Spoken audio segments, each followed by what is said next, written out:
I welcome you today to CSC Talk Radio. It is my honor, my privilege, and my pleasure to be here with you today.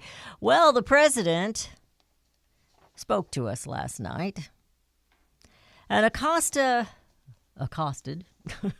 came up to Kellyanne before this, yesterday afternoon, and he says, will the president tell the truth tonight? That was his question to Kellyanne. And she pushed back and asked Acosta, will you tell the truth, the whole truth, and nothing but the truth, so help you God, or am I allowed to mention God to you? And they went on and on and on, and it wasn't real pretty. But perhaps what she should have said, what she could have said is, you can't handle the truth. That does seem to be the problem with the Trump haters, and especially the Democrat Party, although I believe they are only the camera hounds for all of them. Many rhinos are right there with them. You see, the truth is, it's all about money. Securing the border is not profitable for Congress. They know walls work. They just won't allow them. And that is an idiot statement that walls don't work and that walls are immoral. Kind of like they first pass the bill, then they'll read it. You know, that was Pelosi's words. What person signs any contract before reading and studying? Nobody who cares or has any common sense would do such a thing. But if you're trying to pull a fast one, well, that's totally different.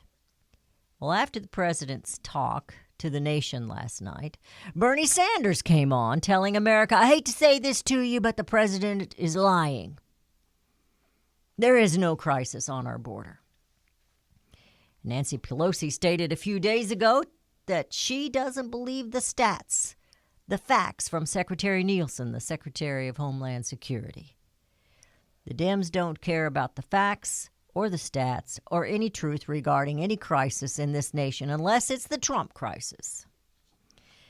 The economy, up and down, that doesn't matter to them. The eternal war on drugs doesn't seem to matter to them. The looming China crisis doesn't matter to them.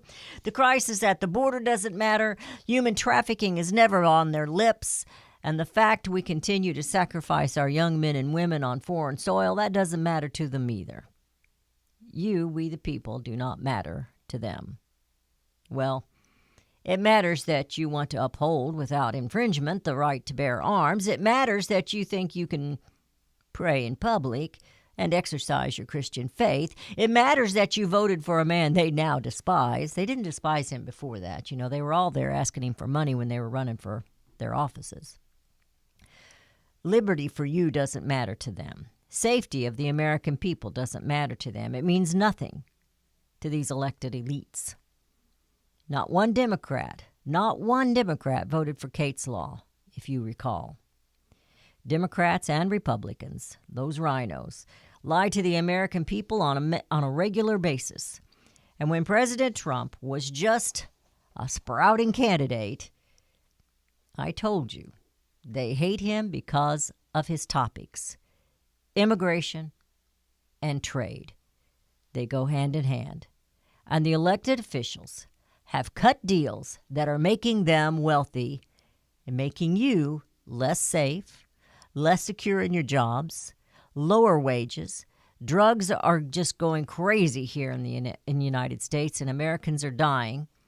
And there is a crisis, Bernie. Yes, there is a crisis. And the crisis, I repeat, is Congress against the American people. The crisis is the Democrats and the rhinos as they refuse to accept the election from 2016 and refuse to do their jobs. The crisis, my friends, should assure you, should make you understand without a doubt, you need to be the storm of 2019. We need to do what we can to hold these folks accountable. And it's not going to be easy. It's not going to be easy. Because they are set to fight this, to fight you all the way. Today we're going to have with us Melody Cedarstrom. We're going to talk a little bit about last night and hopefully a whole lot about gold and silver and the economy, because I have some things here that I didn't tell her I had, but I've got some things here I wanted to mention to her. And Melody, welcome back. It seems like it's been a long time since you've been here.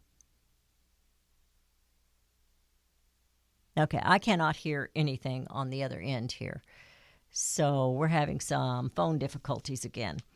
I have in my hand, and I hope Melody can hear me because I can't hear anybody. There's 9 reasons the U.S. will have a recession or could have a recession this year. It says next year, but it's talking about now in 2019.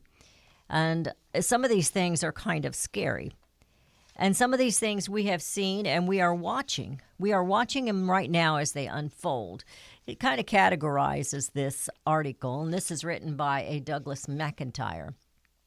He categorized it as in the military conflicts, the trade tensions, and tariffs. And the 3 wild, it says number 3 is the wild fluctuations in oil prices. And we talked a little bit about some of the oil issues and things yesterday, that the prices are cheaper at the pump. And Daniel Turner was giving President Donald Trump the pat on the back for that happening. Rising inflation. We have seen this, and we have talked about how inflation is just another way of taxing the American people. And when we watch these things and the interest rates, and the president's been complaining about the feds because they just keep raising interest rates, which makes things harder on the economy. Falling housing prices, those things, when we see that, and he talks about when this has happened in the past. The strength of the dollar. And that's one thing that we will talk with Melody as soon as we get my phone line fixed. And the climate disasters. They're talking about the climate disasters. And, Alexandria Ocasio-Cortez is pushing this new Green Deal that's going to break. It's just going to break America. It might be the final nail in the coffin if we allow these socialists to take over. And then he talks about in the finality here of the 9 steps is the black swan. And those are events that are unexpected, things that we can't secure. We don't plan them. They just happen. So last night we watched the president. And as I was watching the president, these other things were coming to my mind, unfortunately. And it was, again, Nancy Pelosi was insulting to the Secretary of Homeland Security. When she pretty much slaps her in the face verbally and says, I don't believe you. I reject your facts. Well, just because she rejects the facts doesn't mean the facts aren't the facts. The same thing with our economy. Just because they don't want to accept it doesn't mean it isn't real. Things are getting better, and this article that I have here talks about that. Things are getting better right now, but they're still not where they ought to be. They're still not quite where they should be. So what's going on? What is happening with all this? And then the fact-checking with what Pelosi and Schumer were saying last night. I don't know if any of you watched it. I'm assuming that you did. I know Melody did. And I only know that because she was texting me last night. So, we read the article, the letter to the editor from Ed Ziggs yesterday, and our friend Ed, he kind of hits the nail on the head pretty much every time. And I had his article in my head too as I was listening to the president, and I was listening to Chuck Schumer and Nancy Pelosi, and then all the pundits that have to tell us what they said because we can't understand.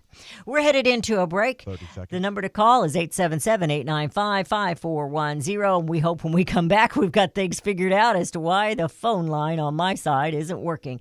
And we will be right back.